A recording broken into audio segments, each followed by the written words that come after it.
The 10 Plagues of Egypt are a series of supernatural events described in the book of Exodus of the Hebrew Bible, in which God is said to have punished the Pharaoh and Egypt for refusing to let the Hebrew people depart the country. These plagues are seen as one of the most significant events in biblical history, marking the end of Egyptian dominion over the Israelites and the beginning of their journey to the Promised Land. Each of the 10 plagues is unique in its nature and impact, reflecting the growing severity of divine punishment as the Pharaoh hardened his heart. From the transformation of the Nile into blood to the death of the firstborn, these plagues demonstrated God's power and authority over nature and Egyptian society. In exploring the 10 Plagues of Egypt, we can not only better understand the biblical narrative but also reflect on the themes of justice, freedom, and the role of divinity in human history. Each plague carries a lesson about the balance between free will and divine intervention, challenging us to consider the complexity of the relationship between the sacred and the secular. The first plague of Egypt was the transformation of the Nile into blood. This event not only contaminated the country's primary water source but also devastated the aquatic life and agriculture dependent on the river. Imagine the consternation and panic that gripped the population as they witnessed the Nile, so vital to their survival, turn into a sea of blood. The second plague was an infestation of frogs, which invaded Egyptian homes, even climbing into their beds and ovens. This plague demonstrated God's power over nature, forcing the Pharaoh to recognize divine supremacy. However, even in the face of this calamity, the Pharaoh's heart remained hardened. The third plague, the transformation of dust into lice, affected both humans and animals, causing great discomfort and disease. This plague highlighted the vulnerability of Egypt and the inability of its gods to protect them. Yet, the Pharaoh refused to yield to Moses' demands. The fourth plague brought a swarm of flies, which spread throughout Egypt, with the exception of the land of Goshen, where the Israelites lived. This plague demonstrated God's ability to separate his people from the Egyptians, protecting them from the devastation. Even in the face of this divine distinction, the Pharaoh's heart remained obstinate. The fifth plague decimated the Egyptian livestock, killing all the animals. This calamity directly struck the wealth and sustenance of the Egyptians, who depended on their cattle for agriculture, transportation, and religious sacrifices. Once again, the Pharaoh refused to release the Israelites, defying God's power. The sixth plague brought an epidemic of boils and painful sores throughout the Egyptian population. This plague not only caused great physical suffering but also attacked the Egyptians' belief in their gods, who were unable to heal them. Yet, the Pharaoh continued to oppose Moses' demands. The seventh plague was a hailstorm, accompanied by thunder and lightning, which devastated the remaining crops and livestock in Egypt. This plague demonstrated God's power over the natural elements, challenging the supposed supremacy of the Egyptian gods. Despite this, the Pharaoh still refused to let the Hebrew people depart. The eighth plague was an infestation of locusts, which devoured all the remaining plants and crops in Egypt. This calamity directly struck at the foundation of the country's economy and sustenance, leaving the population on the brink of famine. Even in the face of this devastation, the Pharaoh continued to oppose Moses' demands. The ninth plague was the darkness that covered all of Egypt, except for the land of Goshen, where the Israelites lived. This plague demonstrated God's control over light, a fundamental element of life. The oppressive darkness that fell upon the Egyptians symbolized their spiritual blindness and lack of divine guidance. The 10th and final plague was the most devastating of all, the death of the firstborn. On that terrible night, God took the life of every firstborn in Egypt, from the Pharaoh's son to the firstborn of the lowliest slave. This plague struck at the heart of Egyptian society, leaving a trail of grief and suffering. Faced with this tragedy, the Pharaoh finally yielded to Moses' demands and allowed the Israelites to depart Egypt.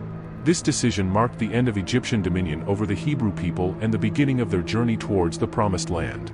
The 10 Plagues of Egypt are one of the most significant events in biblical history, demonstrating God's power and authority over nature, society, and human free will. Each plague carries a lesson about divine justice, freedom, and the relationship between the sacred and the secular. In studying these plagues, we can reflect on universal themes, such as the struggle between the oppressor and the oppressed, the importance of faith and obedience, and God's ability to intervene in human history. This biblical narrative continues to inspire and challenge generations of readers, inviting us to explore the complexity of the divine-human relationship. Beyond the biblical narrative, the 10 Plagues of Egypt have also been the subject of study and analysis by historians, archaeologists, and scientists. These scholars seek to understand if there is any historical basis or scientific evidence that could corroborate the occurrence of these extraordinary events. Some theories suggest that some of the plagues may have had natural origins, such as the transformation of the Nile into blood, which could have been caused by a red algae bloom, or the infestation of frogs, which could have resulted from climatic changes. However, other plagues, such as the death of the firstborn, remain supernatural events without scientific explanation. Regardless of their origins, the 10 plagues of Egypt continue to fascinate and intrigue scholars from various fields. They represent a crucial moment in the history of the Hebrew people, marking their liberation from Egyptian bondage and their journey towards the Promised Land. In addition to the historical and biblical dimensions, the 10 plagues of Egypt have also been extensively explored in works of art, literature, and cinema. Artists and filmmakers have been inspired by this narrative to create visual representations and creative interpretations of these events.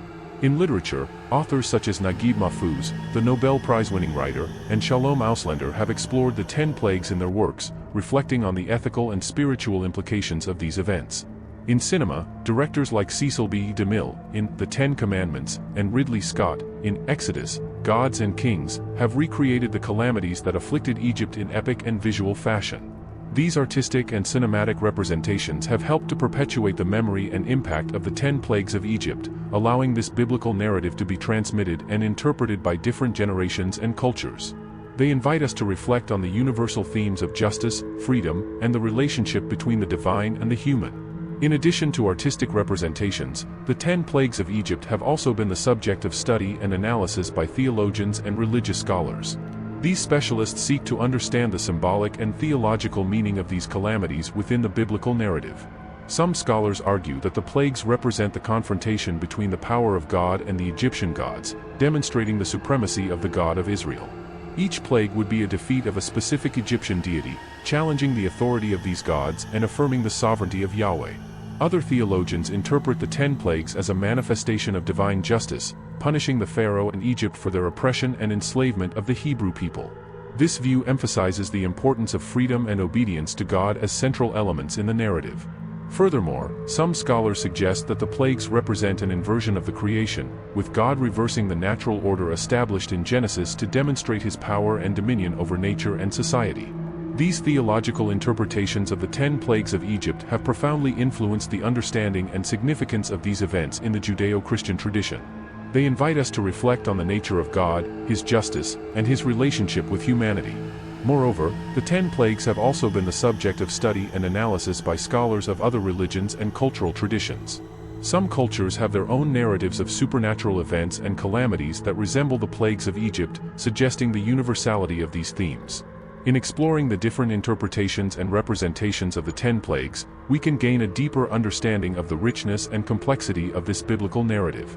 It invites us to consider the ethical, spiritual, and social implications of these events, as well as to reflect on our own relationship with the divine and the pursuit of freedom.